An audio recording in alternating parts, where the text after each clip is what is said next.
Hello viewers, আসসালামু আলাইকুম। চলে আসলাম আপনাদের সামনে সাত সকালবেলা। আর সবাই যায় শ্বশুরবাড়ি বেড়াতে, আমি অবশেষে আসলাম শাশুড়ির বাড়ি বেড়াতে। যাই হোক, শ্বশুরবাড়ি সবাই যায়, শাশুড়ি বাড়ি কেউ যায় না, তাই আমি শাশুড়ি বাড়িতে আসলাম।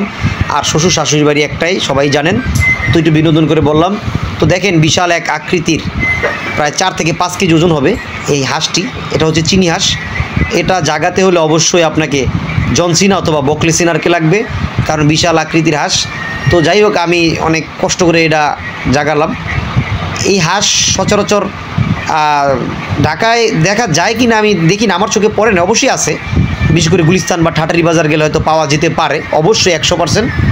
তো যাই হোক, শাশুড়ি পরম যত্ন করে তার মেয়ের জামাইয়ের জন্য হাঁসটি যত্ন করে রেখেছে। তার চেয়ে বড় অবদান ছিল আমার শ্বশুরের, কারণ শ্বশুর বড় এক তালা মেরে খোপের ভিতরে পাহারা দিয়ে রেখেছে। কারণ এই এলাকায় চোর স্যাচ্চর সবচেয়ে বেশি, তারা চুরি করে হাঁস পাটি দেয়, বিনোদন করে। এই জন্য শ্বশুর তার মেয়ের জামাইয়ের জন্য হাঁসটিকে সুন্দর করে তালা মেরে রেখেছে। শুধু এটা নয়, আরও অনেকটি বাংলা হাঁস ছিল, ওইগুলো আমরা খেয়েছি প্রায় 7-8টা। তো আরও 2টি চিনি হাঁস ছিল, ওটাও খেয়েছি। তো লাস্ট এই হাঁসটা সবচেয়ে বড় ছিল। এই হাঁসটা আপনাদের সামনে একটু ভিডিও করে দেখালাম। দেখেন, এই হাঁসটাকে এখন জব করব। তো এটা হচ্ছে আমার বড় ভাই, অর্থাৎ আমার ওয়াইফের বড় ভাই, আমার সম্বন্ধী। তো আমি একে সবসময় বড় ভাই বলি ডাকি।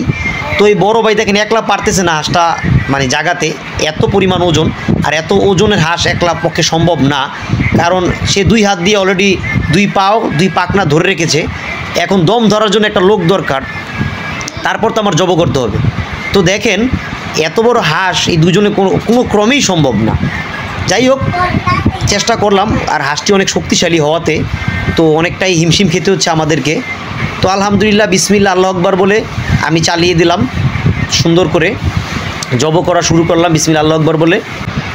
আসলে প্রতিটা জামাই তাদের শ্বশুরবাড়িতে গেলে শ্বশুর শাশুড়ির একটা বিশেষ আদর, যত্ন এবং ভালোবাসা থাকে তাদের মেয়ের জামাইদের প্রতি। শুধু আমি নয়, সব জায়গায় হয়তো তারা আমার শ্বশুর শাশুড়ি তারা বেশি করে। তো আসলে বেশি আর কমের কিছু নয়, যার যেরকম সামর্থ্য সে তার সামর্থ্য অনুযায়ী তার মেয়ের জামাইকে চেষ্টা করে ভালো একটা আপ্যায়ন করার জন্য। তো আসলে সবাই তো সব এক না, কেউ গরু দিয়ে আপ্যায়ন করে, কেউ খাসি দিয়ে, কেউ হাঁস দিয়ে, যার যেরকম সামর্থ্য। তো আলহামদুলিল্লাহ, আমার শ্বশুর শাশুড়ি আমাকে যথেষ্ট পরিমাণ, যতবারই আমি যাই তো তারা তার মেয়ের জামাইয়ের জন্য কখনো কমতি রাখে না, সব সময় চেষ্টা করে তার মেয়ের জামাইকে একটু সুন্দর করে রাখতে। তো যাই হোক, হাঁসটি আমরা জব করে এখন দম যাবে। তো তারপরে আমরা শাশুড়িকে বললাম যে গরম পানি করার জন্য। গরম পানির এই সুন্দর করে চামড়া বা পশমগুলো ছাড়িয়ে নেব। এরপরে আল্লাহ যা করার আমরা করব, দেখি শাশুড়ি গরম পানি হয়েছে কি না। হ্যাঁ, গরম পানি হয়েছে। তো এটা হচ্ছে আমার ওয়াইফের বড় বোন, সে সুন্দর করে গরম পানির ভিতরে চুবিয়ে পশমগুলো ছাড়িয়ে নিচ্ছে। তো এই হলো আমাদের হাঁস প্রসেসিং, আপনাদের সামনে তুলে ধরলাম। তো যাই হোক, সবাই ভালো থাকবেন, সুস্থ থাকবেন।